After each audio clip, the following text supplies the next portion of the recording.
নমস্কার, আমার নতুন আরেকটি ব্লগে আপনাদের সবাইকে স্বাগত জানাই। এই ভিডিওটি আমার মা আমাকে করতে বলেছিলেন। বললেন যে, "তুই সব কিছুর ভিডিও করিস, আমার সিংহাসনের ঠাকুরের কেন করিস না?" তো মায়ের কথা রাখতে আজকে ভিডিওটি করলাম। এটা আমাদের ছোট্ট সিংহাসন, সব কিছু ঠাকুর রাখাই চেষ্টা করেছি। এটা আমাদের মা লক্ষ্মী, আর নিচে আছেন জগন্নাথ, বলরাম, সুভদ্রা। এটি আমাদের পেতলের দুর্গা ঠাকুর।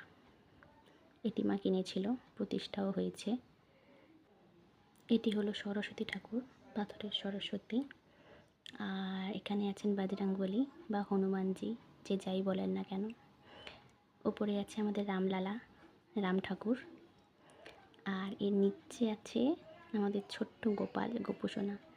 গোপাল একটাও ছিল না জানেন, কিন্তু এখন নেই নেই করে 3 থেকে 4টে গোপাল। দেখুন পাশে পাশে গোপালগুলো আছে। এটা একটা ছোট্ট গোপাল মাখন খাচ্ছে, এটা তার থেকে আর একটু বড় গোপাল। আর পাশে আছে গণেশ ঠাকুর। এই গণেশটা এবছর নতুন কিনেছিলাম, ওটা ভেঙে গেছিলো তাই। আর এটা হচ্ছে আমাদের আদি দেবতা, আমার মায়ের বিয়ের আগে থেকে এটা ছিল।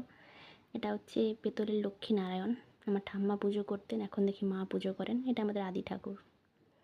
ওপরের যে ছবিটা দেখছেন সেটা হচ্ছে মায়াপুর গেছিলাম অনেক আগে, সেই ফটো।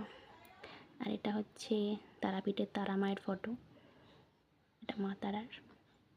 এটা হচ্ছে শিব ঠাকুর, যেটা আমি কিনেছিলাম তারকেশ্বর থেকে, বসা শিব ঠাকুরটা। আর এটা হচ্ছে শিব ঠাকুরের সামনে শিবলিঙ্গটা। সবাই ভালো থাকবেন, আজ এইটুকুই। দেখা হবে আবার পরের একটা ব্লগে।